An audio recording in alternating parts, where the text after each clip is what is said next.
منعقدہ کھیلوں میں شرکت کی اور 2015 میں 6th world military games Korea bronze medal, 2017 میں 68ویں انٹرنیشنل باکسنگ بلغاریہ اور 2017 میں بینکاک مقابلے میں شرکت کی۔ Osmania university inter collegiate karate women's tournament کا شاندار پیمانے پر انعقاد آریہ سماج سیتاپھل منڈی میں عمل میں آیا۔ ان مقابلوں میں 59 اور 61 kgs کے زمرے میں انوار العلوم کالج کی MSc بایو ٹیکنالوجی کی طالبہ بی دھنونتی نے شاندار مظاہرہ کرتے ہوئے گولڈ اور برونز میڈل حاصل کیا۔ ان کی اس شاندار کامیابی پر انوار العلوم کالج کے جوائنٹ سیکریٹری جناب Mujahid Alam Khan Sahab, director of Anwar ul Uloom educational institution professor Ahmed Baig Sahab, principal Mohammed Razzaq Sahab, vice principal محمد شفیق الرحمان صاحب، ڈائریکٹر آف اسپورٹس میمن حاجی سجاد صاحب، صدر شعبہ بایو ٹیکنالوجی ندیم فاطمہ اور فزیکل ڈائریکٹر جی انل کمار نے طالبہ کو مبارکباد پیش کی۔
انوار ul Uloom college of business management میں فریشر ڈے پارٹی کا اہتمام زیر سرپرستی محترم محبوب عالم خان صاحب سیکریٹری اور محترم مجاہد عالم خان صاحب جوائنٹ سیکریٹری انوار العلوم ایجوکیشنل ایسوسی ایشن منعقد ہوئی۔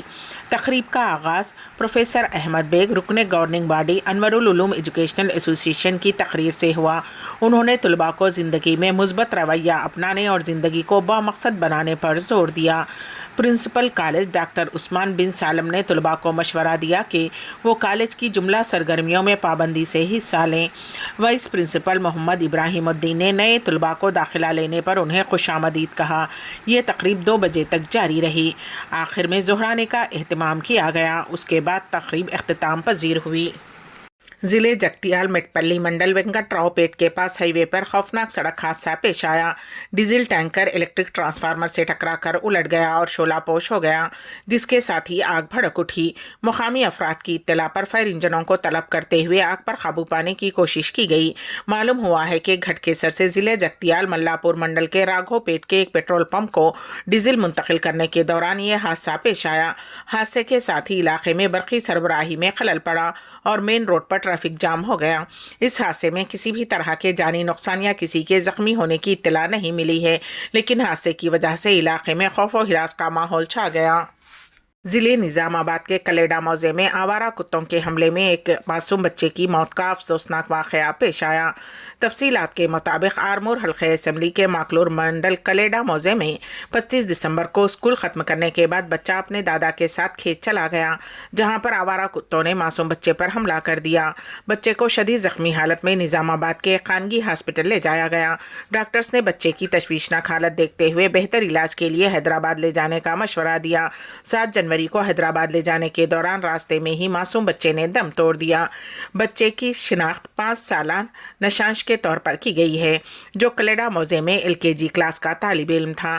اس واقعے سے مقامی عوام میں شدید غم و غصے کا اظہار کیا جا رہا ہے۔ عوام کا کہنا ہے کہ آوارہ کتوں کے آزادانہ گھومنے پھرنے سے خطرہ محسوس کر رہے ہیں۔ کتوں کے کاٹنے کے ایسے کئی واقعات رونما ہو چکے ہیں، لیکن حکام کی جانب سے کوئی سنجیدہ اقدامات نہیں کیے جا رہے ہیں۔ مقامی عوام نے آوارہ کتوں کے خاتمے کے لیے سخت اقدامات کرنے کا حکام سے مطالبہ کیا ہے۔ درندگی کی انتہا اور دم توڑتی انسانیت، بیٹے نے پیٹ پیٹ کر اپنی ہی ماں کا قتل کر دیا، بچانے کے بجائے دل دہلا دینے والے واقعے کی فلم بندی۔ درندگی کی انتہا کے ایک واقعے میں شیطان صفت بیٹے نے اپنی ہی ماں کا پیٹ پیٹ کر قتل کر دیا۔ یہ واردات ضلع رنگا ریڈی کے شاد نگر میں پیش آئی۔ ذرائع کے مطابق شاد نگر کے شمپیٹ کی رہنے والی سگنما نامی خاتون اپنے بیٹے شیوا کمار کے ساتھ رہا کرتی تھی۔ شیوا نے کل اپنی ماں سے رقم کا مطالبہ کیا۔ رقم دینے سے انکار پر نوجوان نے اپنی ماں کو بری طرح پیٹ دیا اور ساڑی کی مدد سے گلا گھونٹ دیا، جس کے نتیجے میں خاتون کی موت ہو گئی۔ مقامی افراد کی شکایت پر پولیس نے کیس درج کر لیا ہے۔ جس وقت شیوا کمار اپنی ماں پر حملہ کر رہا تھا، کسی نے اس واقعے کی سیل فون کے ذریعے ویڈیوگرافی کی۔ افسوس کہ فلم بندی کرنے والے ویڈیو بنانے کے بجائے خاتون کی مدد کرتے تو شاید اس کی جان بچ جاتی۔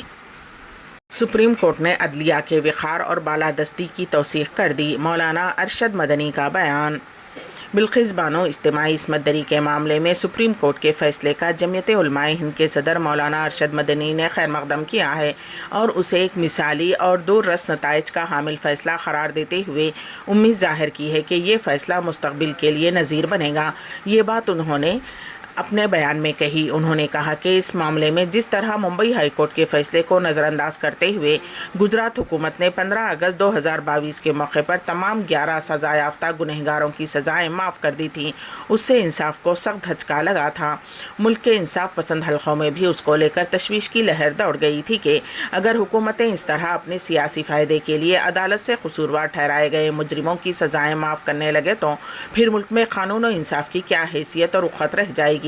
لیکن امید افزا پہلو یہ ہے کہ سپریم کورٹ نے گجرات حکومت کی رہائی کے غیر اختیاری فیصلے کو کالدم قرار دیتے ہوئے ایک مرتبہ پھر سپریم کورٹ کے وقار اور بالادستی کی توثیق کر دی ہے۔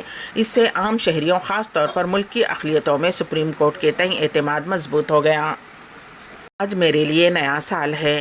سپریم کورٹ کے حکم پر بلقیس بانو جذباتی ہو گئیں۔ بلقیس بانو نے اپنے وکیل شوبھا گپتا کے حوالے سے کہا کہ میں خوشی کے آنسو رو پڑی، میں 1.5 سال میں زیادہ عرصے میں پہلی مرتبہ مسکرائی ہوں۔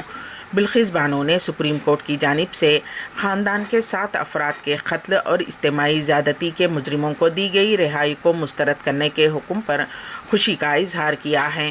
سپریم کورٹ کے حکم کے مطابق بلقیس بانو کے 11 مجرم جلد دوبارہ جیل کی سلاخوں کے پیچھے ہوں گے۔ اس موقع پر خوشی کا اظہار کرتے ہوئے بلقیس بانو نے کہا کہ آج کا دن واقعی میرے لیے نیا سال ہے۔ بلقیس بانو نے اپنی وکیل شوبھا گپتا کے حوالے سے کہا کہ میں خوشی کے آنسو رو پڑی، میں 1.5 سال سے زائد عرصے میں پہلی مرتبہ مسکرائی ہوں۔ میں نے اپنے بچوں کو گلے لگایا ہے، ایسا محسوس ہوتا ہے جیسے میرے سینے سے پیار جتنا بڑا پہاڑ جتنا پتھر ہٹ گیا ہے اور میں دوبارہ سانس لے سکتی ہوں۔ انہوں نے کہا کہ انصاف ایسا ہی ہوتا ہے۔ میں عزت مآب سپریم کورٹ آف انڈیا کا شکریہ ادا کرتی ہوں کہ انہوں نے مجھے، میرے بچوں اور خواتین کو ہر جگہ یہ تعاون دیا اور انصاف ملا۔ وزیر دفاع نے جموں و کشمیر اور لداخ میں 4 مزید NCC یونٹ قائم کرنے کی منظوری دی ہے۔ وزیر دفاع راجناتھ سنگھ نے مرکز کے زیر انتظام علاقوں جموں و کشمیر اور لداخ میں 4 مزید نیشنل کیڈٹ کور NCC یونٹس قائم کرنے کی تجویز کو منظوری دے دی ہے۔ اس منظوری میں ادھم پور، کپواڑہ اور کرگل میں ایک مخلوط آرمی بٹالین اور ادھم پور میں ایک ایئر اسکواڈرن شامل ہے۔ مزید نئی یونٹوں کے قیام کے نتیجے میں موجودہ 27,870 کیڈٹس کے علاوہ جموں و کشمیر اور لداخ میں طاقت میں 12,860 کا اضافہ ہوگا، جو کہ 46.1% اضافہ ہے۔ فی الحال ڈائریکٹوریٹ کے 2 گروپ ہیڈ کوارٹر ہیں، جن میں کل 10 NCC یونٹ ہیں، جو تینوں جغرافیائی خطوں کا احاطہ کرتے ہیں۔ اس توسیع سے خطے کے نوجوانوں کے حوصلے بلند ہوں گے، جو قوم کی تعمیر میں اہم کردار ادا کریں گے۔ واضح ہو کہ اس تجویز میں ادھم پور، کپواڑہ اور کرگل میں ہر ایک فوج کی ایک مخلوط یونٹ اور ادھم پور میں فضائیہ کی ایک یونٹ کی تشکیل کا مطالبہ کیا ہے۔ ایتھلیٹس میں بہترین کارکردگی کا مظاہرہ کرنے والے ہندوستانی کھلاڑیوں کو منگل کو صدر دروپدی مرمو نے ایک تقریب میں قومی کھیلوں کے ایوارڈ سے سرفراز کیا، جہاں میجر دھیان چند کھیل رتن ایوارڈ کے لیے شٹلر چراغ شیٹی اور اسٹوک سائراج رنکی ریڈی کو دیا گیا، جبکہ بھارتی کرکٹ ٹیم کے تیز گیند باز محمد شامی کو ارجن ایوارڈ سے نوازا گیا۔ عمرہ زائرین کی تعداد ریکارڈ 1,35,00,000 تک پہنچ گئی، سعودی وزیر حج کا بیان۔ پیش ہے اس سلسلے میں ہمارے نمائندے KN واصف کی رپورٹ۔ حج و عمرہ کانفرنس 2024 کے افتتاحی اجلاس سے خطاب کرتے ہوئے سعودی وزیر حج و عمرہ ڈاکٹر توفیق الربیع نے کہا ہے کہ حج 2024 کے دوران 35 سے زیادہ کمپنیاں زائرین کی خدمات انجام دیں۔ ڈاکٹر توفیق الربیع نے مزید کہا کہ کانفرنس میں 80 سے زیادہ ملکوں کے وزراء اور عہدیدار شریک ہیں۔ ہندوستان بشمول تمام شریک ممالک کے ساتھ حج انتظامات کے حوالے سے معاہدے ہو گئے ہیں۔ سعودی وزیر حج کا کہنا تھا کہ مشاعر مقدسہ میں نیا انفراسٹرکچر قائم کرنے کے لیے 5 ارب ریال سے زیادہ کے منصوبے متعارف کرائے ہیں۔ گزشتہ سال حج و عمرہ خدمات فراہم کرنے والے 40,000 سے زیادہ اہلکاروں کو ٹریننگ دی گئی ہے، جبکہ اس سال 1,20,000 سے زائد اہلکاروں کو ٹریننگ دی جا رہی ہے۔ ڈاکٹر توفیق الربیع نے کہا کہ وزارت ان ممالک سے آنے والے عازمین کی خدمت بھی کر رہی ہے جن کے مملکت میں حج مشن نہیں ہے۔ وزارت نے حج پورٹل کے ذریعے گزشتہ سال 66 ممالک کو سہولت دی تھی۔ اس سال حج پورٹل کا دائرہ وسیع کر دیا گیا ہے۔ 126 ملکوں کو کم لاگت پر معیاری خدمات براہ راست فراہم ہوں گی۔ عمرہ زائرین کی آمد کو آسان بنانے کے لیے 200 سے زیادہ نئے اقدامات کیے گئے ہیں، جبکہ تمام خلیجی ممالک میں مقیم غیر ملکیوں کو سعودی عرب آنے اور عمرہ کرنے کے لیے ای ویزے کی سہولت دی گئی ہے۔ اس سال سہولتوں میں اضافے کے باعث عمرہ زائرین کی تعداد 1,35,50,000 تک پہنچ گئی ہے۔ یہ اب تک کی سب سے بڑی تعداد ہے۔ اس میں 58% اضافہ ہوا۔ تقریباً 50 لاکھ زیادہ عمرہ زائرین آئے ہیں۔ ہندوستانی وزیر اسمرتی ایرانی کا مدینہ منورہ کا دورہ، احد کی پہاڑیوں پر بھی گئیں۔ مدینہ کا دورہ کرنے والی پہلی غیر مسلم خاتون۔ پیش ہے اس سلسلے میں ہمارے نمائندے کے.این. واصف کی رپورٹ۔ حکومت ہند اور مملکت سعودی عرب کے درمیان حج 2024 کے معاہدے کے بعد مرکزی وزیر اقلیتی امور اسمرتی ایرانی اعلیٰ سطحی وفد کی قیادت میں آج جدہ سے بذریعہ میٹرو ٹرین مدینہ منورہ پہنچیں۔ اسمرتی ایرانی ہندوستان کی پہلی غیر مسلم خاتون وزیر ہیں جنہوں نے مدینہ کا دورہ کیا۔ مسجد نبوی، احد کی پہاڑیوں اور مسجد قباء گئیں۔ حج کمیٹی آف انڈیا کے CEO لیاقت علی آفاقی نے بتایا کہ میٹرو اسٹیشن پر مدینہ میں مقیم ہندوستانیوں اور زائرین نے انتہائی گرمجوشی سے مرکزی وزیر کا استقبال کرتے ہوئے سیلفی، فوٹو اور ویڈیوگرافی کی۔ مرکزی وزیر نے بھی وہاں موجود تمام افراد کی محبتوں کا بلند اخلاقی کے ساتھ شکریہ ادا کیا۔ وزیر موصوف سب سے پہلے مسجد نبوی صلی اللہ علیہ وسلم کی زیارت کی۔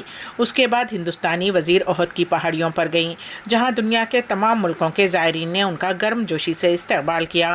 مسجد نبوی کے بعد اسمرتی ایرانی مسجد قباء گئیں۔ انہوں نے خود اپنے ٹویٹر اکاؤنٹ پر شہر مدینہ کے دورے کی تصاویر اور ویڈیوز شیئر کیے ہیں۔ سوشل میڈیا پر ان کے شہر مدینہ کے دورے کو لے کر صارفین نے شدید رد عمل کا اظہار کیا ہے۔ بسوں میں مفت سفر کی سہولت کے لیے خواتین پین کارڈ کو استعمال نہیں کر سکتی، Telangana RTC managing director VC سجنار کا بیان۔ تلنگانہ کے عالمی شہرت یافتہ باکسر محمد حسام الدین کو ارجن ایوارڈ، صدر جمہوریہ کے ہاتھوں ایوارڈ کی تقسیم۔ درندگی کی انتہا اور دم توڑتی انسانیت، بیٹے نے پیٹ پیٹ کر اپنی ہی ماں کا کر دیا قتل۔ اور ہندوستانی وزیر اسمرتی ایرانی کا مدینہ منورہ کا دورہ، احد کی پہاڑیوں پر بھی پہنچی۔ مدینہ کا دورہ کرنے والی پہلی غیر مسلم خاتون۔ اسی کے ساتھ ہی INS اردو خبرنامہ یہیں پر اختتام پذیر ہوتا ہے، تو دیجیے گا سبیحہ تبسم کو اجازت۔ اللہ حافظ۔